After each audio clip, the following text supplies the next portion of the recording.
Food and beverages सेवा का विस्तार करते हुए रेलवे अब यात्रियों को सस्ता खाना उपलब्ध कराएगी। दो ऑप्शन होंगे, एक 20 रुपए की थाली का, एक 50 रुपए की थाली का। दूसरी खबर यह है कि रिजर्व सीट को लेकर नियम बदल गया है। ट्रेन में अगर आप अपनी ट्रेन चलने के बाद 10 मिनट के भीतर अपनी सीट पर नहीं पहुंचे तो ट्रेन की टिकट कैंसिल हो जाएगी। पहले की तरह नहीं होगा। पहले क्या होता था कि टीटी 1 या 2 स्टेशन तक यात्री का इंतजार करता था, उसके बाद वो टिकट को कैंसिल करता था। लेकिन अब तो 10 मिनट में ही कैंसिल हो जाएगी भाई, तो ट्रेन में आपको टाइम पर पहुंचना पड़ेगा। एक और खबर ये आई कि रेलवे के डिब्बे अब 2 तरीके के होंगे, या तो वो LBH कोच होंगे या वो वंदे भारत ट्रेन में जो कोचेज लगते हैं उस तरीके के होंगे। अभी 28 तरीके के कोचेज लगते हैं, वो सब बंद हो जाएंगे, केवल 2 तरीके के रह जाएंगे। क्यों ऐसा होगा ये समझेंगे अंशुमान जी से। लेकिन एक खबर और है, वो खबर ये है कि रेलवे कम आय वर्ग के लोगों के लिए, यानी कि ऐसे लोगों के लिए जो यात्रा पे कम खर्च कर पाएंगे, कम खर्च करने में सक्षम है, उनके लिए नई गाड़ियां शुरू करेगी। ये गैर एयर कंडीशन होंगी और इनके लिए कुछ प्रवासी मजदूरों के लिए भी खास तरीके की गाड़ियां चलाई जाएंगी। तो ये 3-4 बड़ी खबरें रेलवे से आई हैं। सर, पहला सवाल मेरा ये कि रेलवे एकदम इतनी सस्ती गाड़ियां, सस्ता खाना, ये सस्ती सेवाओं पर अचानक इतना केंद्रित क्यों हो गई? रेलवे की पूरी टैरिफ और बाकी रणनीतियों में बड़ा परिवर्तन दिखाई दे रहा है। अभी तक हम वंदे भारत और प्रीमियम ट्रेनों की बात सुन रहे थे, तेज गति वाली ट्रेनों की बात सुन रहे थे, लेकिन अब रेलवे वापस अपने सामाजिक जिम्मेदारी वाले हिस्से की तरफ लौट आई है। उसकी 2 बड़ी वजह है कि एक तो 2 साल कोविड के कारण रेलवे के में बहुत ज़्यादा परिवहन नहीं हुआ, लेकिन अब लोग आ जा रहे हैं और यात्राएं शुरू हो रही हैं।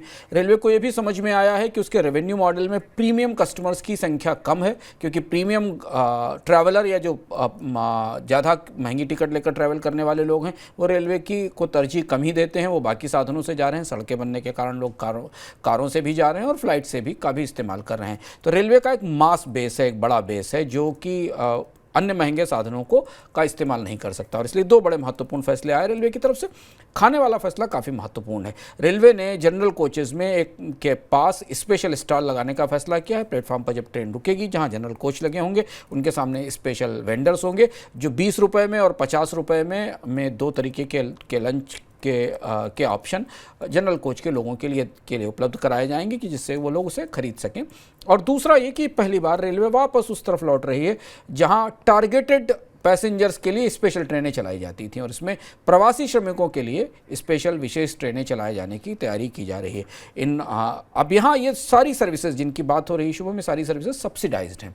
इन सारी सर्विसेज पर रेलवे को सब्सिडी खर्च करनी पड़ेगी। आमतौर पर रेलवे ने पिछले 2-3 साल में अपनी रणनीति में सब्सिडी वाली सेवाओं को सीमित किया है और प्रीमियम सेवाओं को आगे लाने की कोशिश की थी, लेकिन वो प्रीमियम सेवाओं वाली गणित पूरी तरह सफल होती नहीं दिखाई दे रही। लेकिन अब चुनाव के सामने है, तो ये 2 घोषणाएं भी शायद चुनाव को देखते हुए भी की जा रही हैं, ऐसा लग रहा है। सर, ये जो डिब्बे भी अब 28 की जगह 2 तरह के हो जाएंगे, ये क्यों? ये बड़ा बदलाव से रेलवे कर रहा है। रेलवे में 28 अलग अलग तरीके के कोचेज़ हैं। इतनी बड़ी रेलवे में इतनी विविधता है। 28 अलग अलग तरीके के कोचेज़ हैं जो ट्रेनों में लगाए जाते हैं और उनका अलग अलग मेंटेनेंस करना होता है।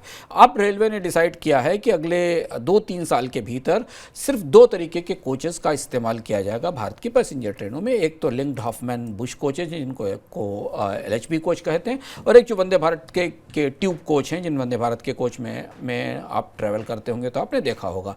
ये इसलिए किया जा रहा है कि रेलवे को कोच के मेंटेनेंस की कॉस्ट कम करनी है, क्योंकि हर अलग अलग कोच के लिए अलग अलग इंजीनियरिंग तरह की व्यवस्था करनी पड़ती है और उनके मेंटेनेंस पर काफ़ी पैसा खर्च करना पड़ता है। रेलवे और रिपेयर मेंटेनेंस का बजट करीब 9,792 करोड़ रुपए, 10,000 करोड़ रुपए के आसपास का रेलवे का बजट केवल कोचेस के रिपेयर और मेंटेनेंस का है। इसे कम करने के लिए और स्टैंडर्डाइज करने के बाद रेलवे को उम्मीद है कि उसके मेंटेनेंस की बचत में करीब 40% की बजट में 40% की बचत हो सकती है।